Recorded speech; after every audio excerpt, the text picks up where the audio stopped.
الحمد لله رب العالمين، والصلاة والسلام على أشرف الأنبياء والمرسلين نبينا محمد وعلى آله وصحبه أجمعين. قال الله تعالى: إن الله وملائكته يصلون على النبي يا أيها الذين آمنوا صلوا عليه وسلموا تسلیما. برادران اسلام، دینی اور ملی بھائیوں، دوستوں اور ساتھیوں، سوال بارہا کیا جاتا ہے وہ یہ ہے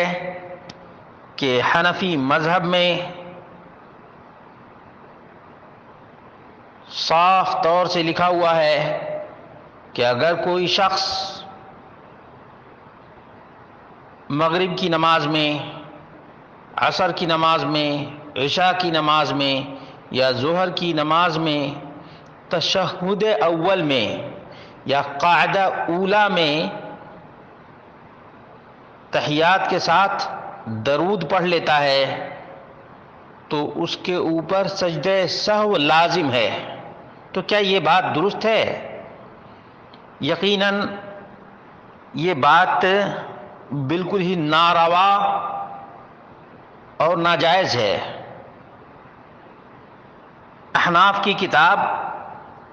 الدر المختار ما رد المحتار اور جلد نمبر 2 صفحہ نمبر 220 پر ایک کتاب الصلاح باب صفت الصلاح میں ہے، اگر کوئی شخص 4 رکعت والی نماز کے قاعدہ اولا میں سہون یعنی بھول سے تشہد کے بعد درود شریف شروع کر دے اور اللہم صلی علی محمد تک پہنچ جائے تو سجدہ سہو واجب ہو جائے گا. واجب ہو جائے گا. دیکھا آپ نے، یہ جو بریلوی چکر لگاتے رہتے ہیں ہمیشہ اذان سے پہلے بھی درود کے مخالف یہی لوگ ہیں.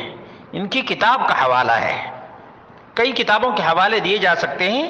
سر دست یہی لے لیجئے. حالانکہ قرآن و سنت کی روشنی میں بالکل درست ہے. جس طرح سے آپ آخری تشہد میں یا آخری قاعدہ میں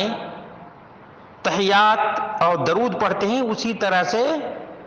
قاعدہ اولا میں تشہد اول میں بھی پڑھ سکتے ہیں. چنانچہ لجنہ دائمہ سعودی عرب سے پوچھا گیا تو انہوں نے جواب دیا: الصلاۃ علی النبی واجبۃ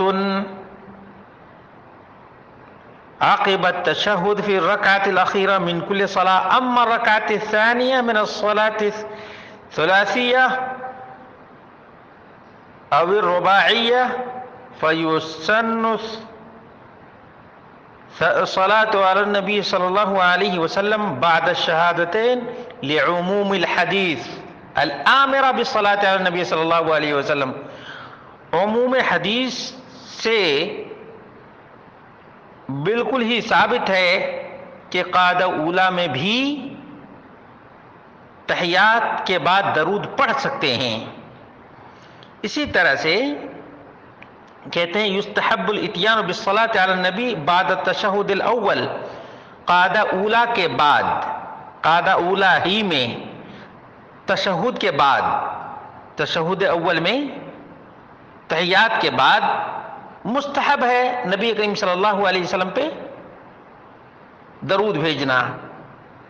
اور یہی امام شافعی کا اور ابن ابی حبیرہ کا، آجری کا، ابن حزم کا، ابن باز کا اور شیخ الالبانی کا قول ہے. کیوں؟ اس لیے کہ لأن اللہ تعالی امر المؤمنین بالصلاۃ والتسلیم علی رسول صلی اللہ علیہ وسلم. دلیل کیا ہے؟ اللہ رب العالمین نے مومنوں کو نبی کریم صلی اللہ علیہ وسلم پہ درود و سلام بھیجنے کا حکم دیا ہے. فدل علی انہ حیث شرع تسلیم علیہ شرعت الصلاۃ علیہ. جب آپ تحیات پڑھتے ہیں تو السلام علیکہ ایھا النبی ورحمۃ اللہ وبرکاتہ جب پڑھتے ہیں تو اس کے بعد درود بھی پڑھ سکتے ہیں، درود بھی پڑھ سکتے ہیں. جلاء الافہام لابن القیم صفحہ نمبر 359. دوسری دلیل یہ ہے کہ وَلِأَنَّهُ مَكَانٌ شُرِعَ فِيهِ التَّشَهُّدُ وَالتَّسْلِيمُ عَلَى النَّبِيِّ صلی اللہ علیہ وسلم، کہ تشہد میں سلام جب مشروع ہے تو نبی کریم صلی اللہ علیہ وسلم پہ درود بھی مشروع ہے، جلاء الافہام لابن القیم۔ تیسری بات یہ ہے کہ تشہد اول محل یستحب فیہ ذکر رسول صلی اللہ علیہ وسلم، قاعدہ اولا میں نبی کریم صلی اللہ علیہ وسلم کا ذکر مستحب ہے، فاستحب فیہ الصلاۃ علیہ لأنہ اکمل فی ذکرہ، تو نبی کریم صلی اللہ علیہ وسلم پہ درود بھی مستحب ہے، جلاء الافہام لابن القیم اور البیان للعمرانی جلد نمبر 2 صفحہ نمبر 237۔ اور اسی طرح سے بہت سی احادیث بھی ہیں اس سلسلے میں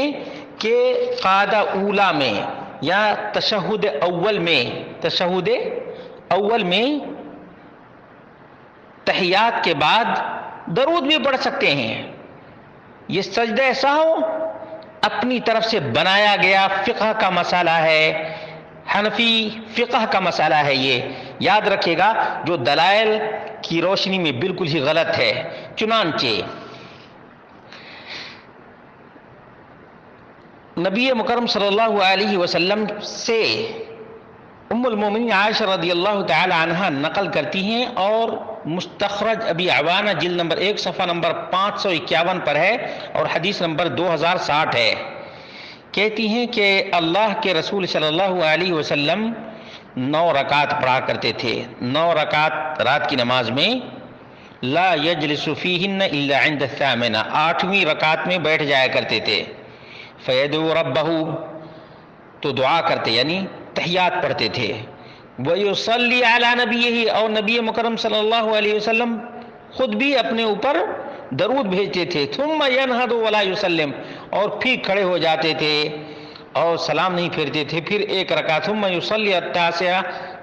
9ویں رکعت پڑھا کرتے تھے۔ دیکھا آپ نے، یہ السنن الکبریٰ للبیہقی جلد نمبر 2 صفحہ نمبر 703 پر بھی ہے اور روایت نمبر 4308 ہے۔ کہتے ہیں ففیہ دلالۃ صریحۃ علی انہ صلی اللہ علیہ وسلم صلی علی ذاتہ فی التشہد الاول، اس میں تو واضح ترین دلیل ہے کہ اللہ کے رسول صلی اللہ علیہ وسلم وہ یصلی علی نبیہ، کہ تشہد اول میں بھی درود پڑھا کرتے تھے جس طرح سے تشہد اخیر میں پڑھا کرتے تھے۔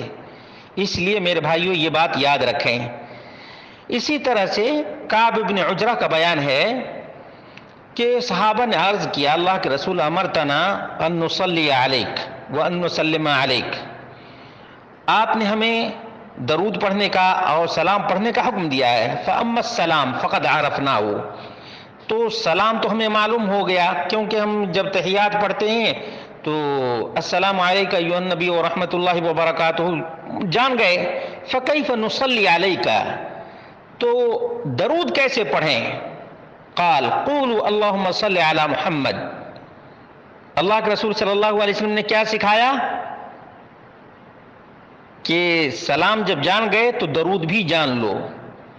اور کہو اللہم صلی علی محمد، درود ابراہیمی پڑھنے کا، یہ سنن ابو داؤد میں 976 نمبر کی روایت ہے، اور اسی طرح سے السنن الکبریٰ للنسائی میں 9795 نمبر کی روایت ہے۔ دیکھا آپ نے، دیکھ لیجئے کہ یہ صاف دلیل ہے کہ درود بھی نبی کریم صلی اللہ علیہ وسلم نے سکھایا ہے، درود بھی سکھایا ہے۔ تو جو لوگ کہتے ہیں کہ اگر کوئی غلطی سے بھی سہون، جیسے ذکر کیا گیا، سہون بھی اگر کوئی تشہد اول میں تحیات کے بعد درود پڑھ لے تو سجدہ سہو لازم آئے گا، یہ سراسر نبی مکرم صلی اللہ علیہ وسلم کی سنت کے خلاف ہے، اور ویسے بھی فقہ کے بھی خلاف ہے۔ یعنی یہ کون سی فقاہت ہے کہ اگر کوئی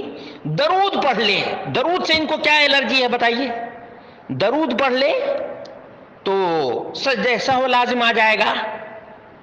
اسی طرح سے دوسری روایت ہے کہ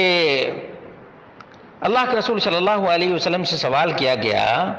فکیف نصلی علیک اذا نحن صلینا فی صلاتنا، صلی اللہ علیہ قال فصمت رسول اللہ صلی اللہ علیہ وسلم حتی احببنا ان الرجل لم يسألو، اللہ کے رسول صلی اللہ علیہ وسلم خاموش ہو گئے، یہاں تک کہ ہم لوگوں نے سوچا اور ہم لوگوں کو پسند تھا کہ کاش نہ پوچھا ہوتا۔ تو اللہ کے رسول صلی اللہ علیہ وسلم نے فرمایا اذا انتم صلیتم علی فقولوا اللہم صلی علی محمد وعلی آلہ۔ یہ ابن خزیمہ میں 711 نمبر کی روایت ہے، ابن حبان میں 1959 نمبر کی روایت ہے، دارقطنی میں جلد نمبر 1 صفحہ نمبر 354 اور 55 پر ہے، حاکم مستدرک حاکم میں جلد نمبر 1 صفحہ نمبر 268 پر ہے، بہقی سنن میں ہے، اسی طرح سے ابن ابی شیبہ کے اندر ہے اور ابو داود میں ہے، نسائی کبریٰ میں ہے اور طبرانی کبیر میں بھی ہے اور المجتبی اور کبریٰ میں بھی ہے، اور اسی طرح سے موطا امام محمد کے اندر بھی ہے، موطا امام محمد کے اندر بھی ہے۔ ان تمام روایات سے اور فقہ کی روشنی میں بھی معلوم ہوا، فتاویٰ کی روشنی میں بھی معلوم ہوا کہ جس طرح سے تشہد اخیر میں یعنی آخری تشہد میں تحیات کے بعد درود ابراہیمی پڑھتے ہیں، اسی طرح سے تشہد اول میں بھی درود ابراہیمی پڑھ سکتے ہیں۔ جو لوگ سجدہ سہو لازم قرار دیتے ہیں یہ بلا دلیل ہے، بغیر کسی ثبوت کے ہے، اور ان لوگوں کو اللہ رب العالمین سے ڈرنا چاہیے۔ اللہ رب العالمین ہم سب کو نبی مکرم صلی اللہ علیہ وسلم پہ بکثرت درود و سلام بھیجنے کی توفیق عطا فرمائے۔